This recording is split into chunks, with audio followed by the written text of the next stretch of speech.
తన జీవితం అనుకున్నాడు. తన జీవితంలో దేవుని వాక్యమునకు చోటు లేనందువలన, దేవుని సన్నిధికి చోటు లేనందువలన, దేవుని యొక్క విధేయత, దేవుని యొక్క సన్నిధికి విధేయుడు కానందువలన అతని ఆత్మ పాతాళములోనికి వెళ్ళిపోయింది. ప్రతి దినము ఆ ధనవంతుడు సొక్కపడుచూ ఉండెను.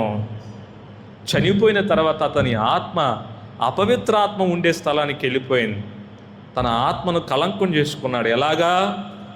ఏ వ్యభిచారం చేయలా, బాగా ఆలకించాలి, ఏ వడ్డీ వ్యాపారాలు, ఏ కొంపలు కోల్చలా, ఏ నరహత్య చేయలా.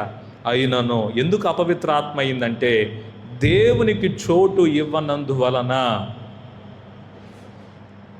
ఈ రోజున మా ఆయన మంచోడండి, మా అబ్బాయి మంచిదండి, మా పిల్లోడు మంచిదండి, దేవుని వాక్యం స్పష్టం చేస్తూ ఉందండి, బాగా వ్యాపారం చేయి, డబ్బు సంపాదించి, ఉద్యోగం సంపాదించి, ఎక్కడికైనా వెళ్ళుండో. అయితే ఒక రోజున ఫైనల్ నీ ఆత్మ పాతాళంలో విడిచిపెట్టే ప్రమాదం ఉందేమో. ప్రియమైన వాళ్ళరా, ధనవంతుడంట ప్రతిదినం సుఖపడుచున్నవాడంట. ధనవంతుడు సుఖపడుచున్నవాడిని మనం ఏమంటాం? భాగ్యవంతుడని అంటాం. ఏమంటాం మనం? ఇప్పుడు మీరు ఇళ్ళలో పనులకి వెళ్తుంటారు, మీ టీచర్ గారో పంతులమ్మ గారో ఎవరో, మా మేడం గారికి అన్ని నగలు ఉన్నాయి, అంత డబ్బు ఉంది, అంత ఉద్యోగం ఉంది, కారు ఉంది, పిల్లలు ఉన్నారు, అమెరికాలో ఉన్నారు, లండన్లో ఉన్నారు, ఆస్ట్రేలియాలో ఉన్నారు. ఒక రోజు నీ ఆత్మని ఎక్కడ చూడాలి? నీవు మీ మేడం గారిని పాతాళంలో చూడాలి. ఎందుకు చూడాలో తెలుసా? ప్రతిదినము సుఖపడుచూ ఉండేను. దేవునికి చోటు లేదు ఆమె జీవితంలో.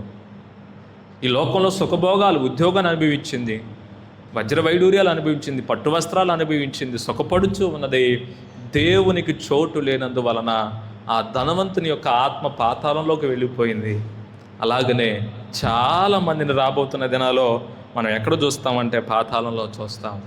ఎందుకు ఈ మాటలు చెప్తున్నానంటే ప్రియులారా, ఈ ఆత్మ కేకలు వేయలా, జుట్టు బిక్కోలా, భూమి మీద బ్రతికినంత కాలం హ్యాపీ లైఫ్. ఈ రోజున మీ కుటుంబాల్లో ఇంకా అలాంటి వారు ఉన్నారేమో. మా ఆవిడ బాగా సంపాదించేది పాస్టర్ గారు, మా ఆయన బాగా సంపాదిస్తారండి. దేవుని లేకుండా ఆత్మ ఎక్కడికి వెళ్తుంది? సంపాదన ఏం చేస్తావు? ఇల్లు వాకిలు ఏం చేసుకుంటావు?